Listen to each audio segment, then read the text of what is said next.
This magazine says it's got everything you need to know to enjoy the rest of your life. That is the biggest overpromise, underdeliver that was a non-politician in history. It's the essential retirement guide. It's got an golden egg on shredded money. It says live well on less than you think. Which is funny. The shredded money is actually brilliant. They're almost like flipping you off while you're reading it to be like, this is how it's done. Because you just shredded your money buying this? Yes. Yeah. Yeah. Very subtle. I like that. Yeah, let's see. What is it? Where to retire now? Let's go to page 68. Yeah, so the part one of this video, for those of you that missed, you should definitely watch it because it's very entertaining seeing Garrett, like steam coming out of your face. I just felt mad though. You were mad. You were in a bad mood, but this puts you in a bad mood. And the whole idea... I was in a good mood because I was hanging out with you. We're up at the cabin, one of my favorite places, but I was like, man, this is just like... The energy just changed. Bad. But let me just summarize. Be flexible, save 20% in a retirement account. In a retirement account. So you give up control, invest it. Then they tell you inflation's eating away at your money. Then they're saying take more risk. And then they're saying 2 paragraphs down to take less risk. And then they say inflation, like they're all these buzzwords: inflation, take more risk, diversification, hedging, which is so it's just very interesting. The summary is, what is the summary? Summary is, what we're telling you, we're going to contradict the whole time, so we take no responsibility for a lack of result. And if it doesn't go according to plan, work longer. Yep. Live off less. Yep. Lower your expectations. I mean, it's pretty bad. And my whole deal is retirement should be called future cash flow planning, because if it was called future cash flow planning, people would actually think differently and they wouldn't want to put all their money in equities and bonds and whatnot, because it's just the whole idea of it, of locking up your money. It's just not an efficient way to get cash flow in the future. That's my whole deal. It's not, there's some things like, I actually like dollar cost averaging. If you're going to subscribe to the long-term game, which you and I both admitted we have zero money in this game, so I just want to be clear. But if you're going to do that, I think dollar cost averaging is an okay talking point and all these things. But saving 20%, I think that's an okay talking point. I just think the end result that you're getting from these things, there's not... They put the onerous on you to save the 20%. No. Yeah. Here's some things that you could do. Yeah. Right? No shot.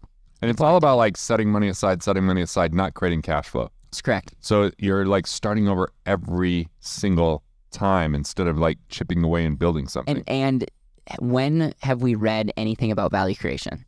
No, that's not. So this is just stripping anything from value creation, which I do have a problem with, because that's one of the big issues. Just equities in general, is you're putting money into a system that's really divorcing you from value creation. This right here is going to show you why their advice is tired and terrible. Cool. All right. Okay, because it says where to retire now. 6 cities you'll love, even on a fixed income. By the way, in quotations, but a retirement destination should offer adventure, inspiration, and a vibrant community. I kind of feel like when it's talking about a fixed income and vibrant community, it's kind of at odds. So it says, many people relocate in retirement largely for financial reasons, like downsizing to a smaller home or moving to a city with a lower cost of living. So remember how a lot of the financial advice in the past was you could live off 70% of your income, which is garbage because of inflation, because 70% of someone's income 20 years ago when they were saving isn't even close to providing a quality of life that would be manageable today. Right. So they're basically saying, hey, the plan's not going to work, so you're going to have to move. Yep. That's the primary focus here. So it's just saying, well, here's 6 places that we found that might be good to decide. Now, what if you don't have any family there and you like to live around family? That might be a consideration, especially as you're aging. Right. You might need some support or help. So of all these places, I've been to 0 of them. That's not true. One of them? Prescott. Okay, Prescott. Okay. I've been to Phoenix. Is Prescott a suburb of Phoenix? No, I think it's a ways away. We'll have our fact checker over there fact check it. Yeah. Yeah. We'll find out. But all right, let's start with the number one on. I've heard Asheville, North Carolina is kind of cool. Yeah. You know, I've never been. I have. It says if the mountains are calling to you, this might be the answer. It's a 2-hour drive from a national forest, and it's a thriving town with ample opportunities for outdoor adventure. The median home price is $455,000, slightly higher than the national median home price. That's the whole I just said that. So it's based upon median home price. Great. Ann Arbor, Michigan. It offers the charm of Midwestern college town with access to Michigan's biggest city. And you get to shovel Right. snow. And it's snow because I feel like people that are aging love the cold. Yeah, right. Yeah. So it just says there's the University of Michigan, there's lecture series, stuff like that. The median home price is $432,500. So it's all about like they're saying these places are going to be cheaper than if you live in a big city, Okay. right? Carmel. Just what horrible advice. Like, who wants to retire and then go to Carmel. Indiana. Sorry for those from Carmel. I just never heard of it. Town of less than 100,000 people has its own orchestra and a center for performing arts, along with several museums, art councils, and theater tropes. Now, here's the thing. Probably cold in the winter. Yeah. Again. Yeah. 40% of the population is over the age of 50, and median home price is $450,000. Prescott, located near the Ponderosa Pine Forest of Arizona. It's definitely different than Phoenix. Okay. Phoenix. All right.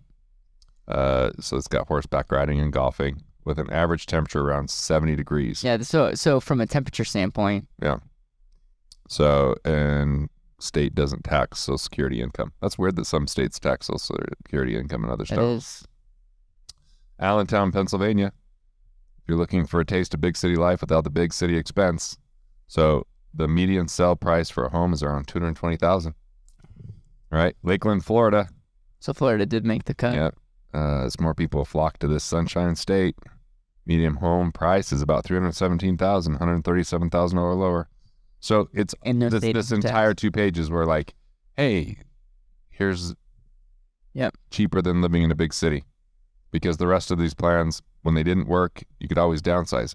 The problem with like some people I know that, you know, are older, that bought a home, and then they plan on downsizing is it would cost them more to downsize than the home that they're in now. So they're just staying with the home they have now because of new construction and because of high interest rates Right. and Yep. all those factors. So kind of crazy. So if we take a step back and let's say someone's watching this video and they have majority of their money in the stock market, they haven't really been thinking through what they want to do after future cash flow. Like, what would you do? Because it's one thing that we can sit and make fun of all this. Like, this is really depressing. Like, both of our energies just have been lower going through this because it's so depressing. Yep. So depressing. So what's the solution, or what would you say a couple things to do? It's like, okay, if you don't want to live in Carmel, Indiana, if that's not like, I don't want that to be my retirement plan. If someone's like, hey, I want the best, but I only got less than 10 years left, what can I do? You can get financially independent in 10 years or less. You get your assets to create cash flow. That cash flow covers your expenses. You're looking for recurring revenue or cash flow ongoing instead of just setting money aside. If you're not sure what to do, invest in yourself. What is your investor DNA? Discover your skill sets, your competencies. What do you value most? What do you want to learn about and you're driven to learn about? And focus to grow that wealth by focusing on cash flow. In order to help you there, focus on efficiency. Did you overpay on taxes? Did you overpay on interest or insurance costs or investment fees? Like, find that money, put it back into your life and building these assets. And then invest in relationships. Quality of life comes from quality of relationships. So why not take some time along the way for mini retirements, for trips along the way? You just took a nice big trip earlier this year. That's great. Like, instead of waiting till one day, like, don't wear yourself out too quickly. Yeah. Like, what if you worked for 15 or 20 years instead of 10 because you started to focus on what would be the ideal career to retire into rather than retire from if you're in a career that you hate right now. Right. So you maybe have a transition plan with the cash flow coming in to cover your expenses, find a career that you actually enjoy. Because I get why people want to retire when they have terrible jobs, when they have careers that they don't enjoy, when they're in work that they're not engaged in. When there's people like us, it's easier to say, yeah, I'm going to work forever because we really enjoy what we do. Totally. Yeah, so if you're non-entrepreneurial, like I'm all about focus on cash flow, could that include annuitizing some of your money or whatnot? Are you anti Sure. that? No, I think like annuities could work for people in retirement so that they have predictable, stable income. I just don't like variable annuities typically on the way up. It's higher expense than most mutual funds. I'm more like a fixed guy. There's probably a place for indexed. I don't study that very often. It's not my expertise. Yeah, I think focus on cash flow is like the key message, and then really get clear on what you want, because Like that's financial leaks. Yeah, plug financial leaks. I love that. Efficient. You call it cash flow recovery. Yep. Call it wealth efficiency. Invest into your skill sets. Yes. Into your quality of life now and in the future, instead of just like doing things you hate so that you have to retire one day because you're exhausted and broken and right. Yep. So that pay yourself first. So off the top, but then put that in savings, and then when you have the right investments, then allocate capital to that investment versus automatically funding a retirement plan. Like if people are putting money in a retirement plan and have high interest rate credit cards, pay off the credit card.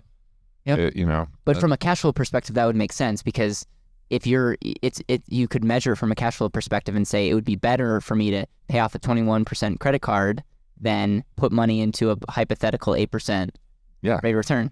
Totally. No cash flow over here, massive cash flow getting over here. And don't think of like, okay, education being college. Think of education as something that we continue for the rest of our life and helps us to stay engaged in the life that we want, and invest in purpose, relationships, right, and your health. Those will be 3 things that will serve you now and in the future.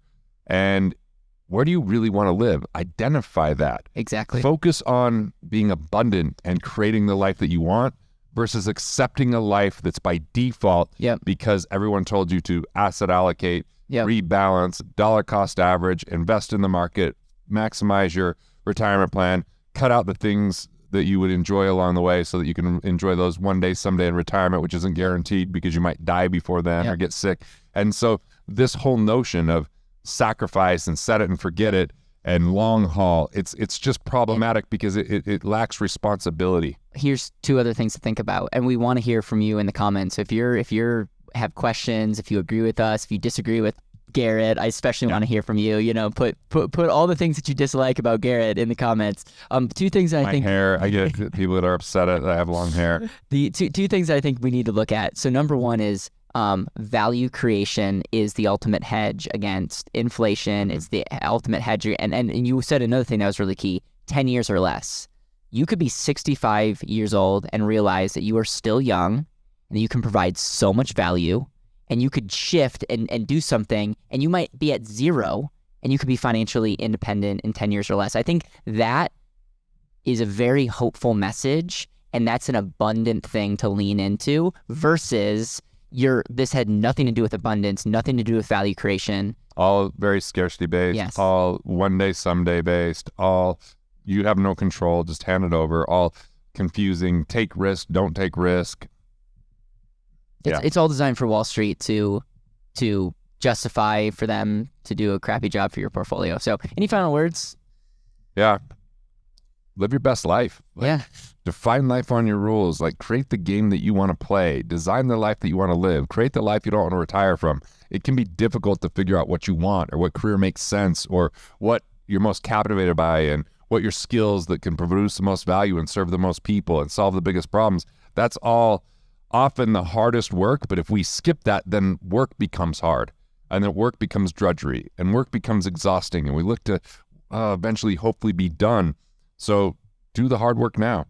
Like, think about what you want, not what everybody else tells you should want or should do, or that you're not saving enough or putting, like, I look at money invested in me as the best money spent, not just money that went into mutual funds. I used to put money in, like when I was in my early 20s, I put money in mutual funds and 401ks. I eventually stopped doing that. I cashed it out. I looked at my assets as things that improve my quality of life. Like, yes, this cabin would be one of them, but even the books that I write or even the videos that I'm putting out there is like, I want it to be an extension of who I am and a contribution to the world and have value as a conduit and as a catalyst behind it, not just, I hope it goes up.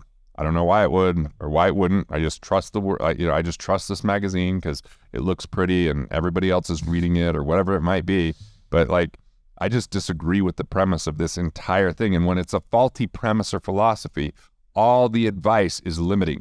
That's the thing. Yep. In context of there's never enough. Scarcity is the ruler. You have to just work and do all you can and save all you can and trust in a market that you can't control. That's the premise here. That's the philosophy.